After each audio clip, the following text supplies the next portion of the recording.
గురుగారు నమస్కారం అండి. నమస్కారం.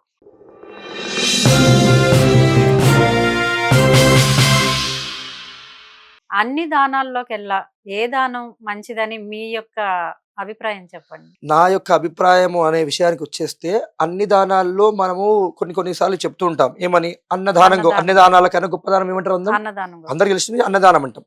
కొన్నిసార్లు విద్యాదానం అని విద్యాదానం.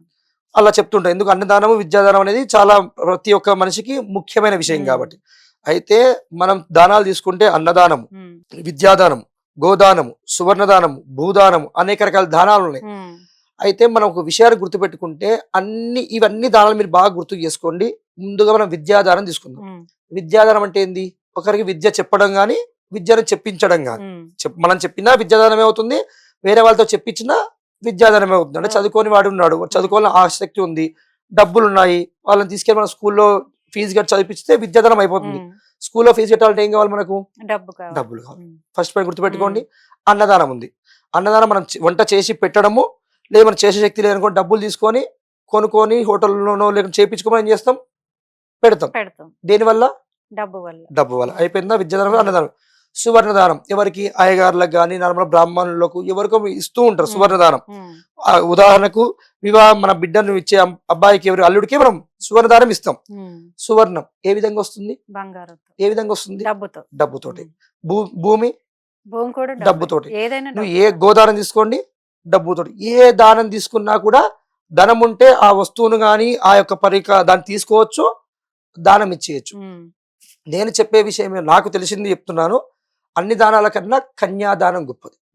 కన్యాదానం ఎందుకు గొప్పది అంటున్నానంటే, నాకు తెలిసింది ఇవన్నీ దానాలు కూడా మనతో ధనం ఉందనుకోండి అవుతుంది. అవును. కన్యాదానం తండ్రి తల్లి ఏ విధంగా అంటే, ధనం ఉన్నంత మాత్రం మనకు అమ్మాయి పుడుతుందా? పుట్టదు కదా. అంటే దేవుడు రాత రాసి పెట్టి ఉండాలి.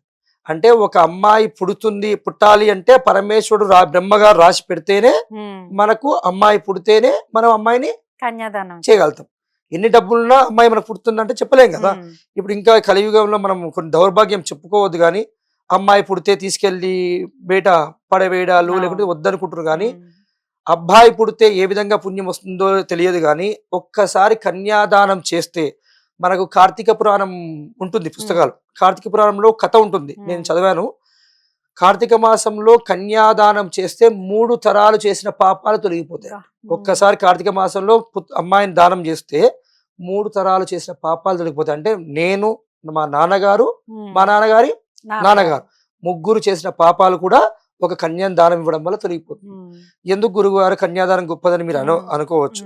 చెప్పాను కదా, ధనం ఉంటే అన్ని దానాలు చేయొచ్చు, ధనం లేకుంటే కన్యాదానం. ఈ విధంగా ఇందులో ఇంకో విషయానికి వచ్చేస్తే, భూదానం గాని, సువర్ణదానం గాని, గోదానం గాని ఏదైనా సరే ఒక మనిషి నుంచి ఒక మనిషికి ఇస్తాం. మీరున్నారు, నాకు సువర్ణదానం ఇవ్వాలనుకున్నారు, నేను ఈరోజు సంకల్పం చెప్తాను, చెప్పి ఈరోజు తిథి చెప్తాను, నక్షత్రం చెప్తాను, చెప్పి మీ గోత్రనామాలు చెప్తాను, నా గోత్రనామాలు చెప్తాను, ఫలానా వ్యక్తి ఫలానా అయ్యగారికి ఈ సువర్ణదానం ఇచ్చేస్తుంది, తీసేసుకుందాం, సమాప్తం, నేను ఇంటికి వెళ్ళిపోతా.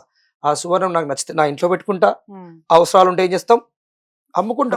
నా దానం ఇచ్చాక నాది అది, నేను అమ్ముకుంటా, దాన్ని పెట్టుకుంటా. ఏదో లేదని దాపెట్టాను అనుకోండి, నా తదనంతరం నా పిల్లలు నా అవసరాన్ని బట్టి భూమి గాని, సువర్ణం గాని, గోవు గాని ఏదైనా అవసరాన్ని బట్టి మనం ఏం చేస్తుందని మార్చేయడం గాని ఏదో చేసేస్తాం. కన్యాదానం అవ్వదు. చేస్తే బాగుంటుంది అంటే చాలా చెప్పలేదు. కన్యాదానం ఏ విధంగా అంటే, అందుకే కన్యాదానం వివాహ సమయంలో కూడా కన్యాదానం చేసేటప్పుడు మంత్రం ఉంటుంది. షోడశ మహాదానంతర్భూత కన్యాదానం కరిష్యే అంటే 15 దానాలు ఇచ్చి 16వ దానం అమ్మాయిని ఇవ్వాలన్నమాట. అన్ని దానాలు ఇచ్చాకనే అమ్మాయిని ఇవ్వాలి. ఇప్పుడు కాలంలో మనం ఏం చేస్తున్నాం చెప్పండి? కట్నం ఇచ్చేస్తున్నాము, ఇంత బంగారం ఇస్తున్నాం, ఇంత వెండి ఇస్తున్నాం, ప్లాట్ చూసుకొని ఇచ్చేస్తాం, అమ్మాయిని ఇచ్చేస్తున్నాం. కానీ కన్యాదానం అంటే 15 దానాలు ఇచ్చి 16వది కన్యాదానం ఇవ్వాలి. అదే విధంగా కన్యాదానం వివాహంలో కూడా మహాసంకల్పం అని ఉంటుంది. ఇంతకుముందు చెప్పాను కదా, సంకల్పం అంటే కేవలం ఈరోజు తిథి, వారము, నక్షత్రం చెప్పేసి మీ గోత్రనామాలు నా గోత్రనామాలు చెప్పేసి ఫలానా వ్యక్తి నాకు దానం ఇస్తున్నాం తీసేసుకుంటాం. కన్యాదానంలో మహాసంకల్పం అంటే ప్రతి ఒక్క దేవుడిని, ప్రతి ఒక్క అమ్మవారిని, అత్తల విత్తల సుత్తల తలాతల మహాతల పాతాల అన్ని లోకాలను కలిపి, అంటే అందరి సమక్షంలో, అందరి దేవుళ్ళ సమక్షంలో, అందరి అమ్మవారి సమక్షంలో, అన్ని నదుల సమక్షంలో, అందులో చాలా మంత్రాలు వస్తాయి అనమాట. అన్నిటి సమక్షంలో నీకు ఈ అమ్మాయిని దానం ఇస్తున్నాము, ఈ అమ్మాయిని దానం తీసుకుంటున్నావు అని చెప్పేసి ఇచ్చేదాన్ని కన్యాదానం అంటారు. ఉమ్, ఇంకా చెప్పాలంటే అన్ని దానాల కల్లా కన్యాదానం గొప్పది. ఎందుకు అంటే సువర్ణం తీసుకున్నాం, నేను అనుభవిస్తా ఉమ్, లేదా నా కొడుకు అనుభవిస్తాడు, అంతటితో అయిపోతుంది. ఉమ్, ఈ కన్యాదానం అనే విషయానికి వచ్చేస్తే ఒక అమ్మాయి వివాహం ముందు ఇంటి పేరు వివాహం ఏముంటుంది, ఇంటి ముందు వేరే అవును, ఇంటి పేరు ఉంటుంది. పుట్టింటి పేరు, వివాహం తరువాత అత్తింటి పేరు.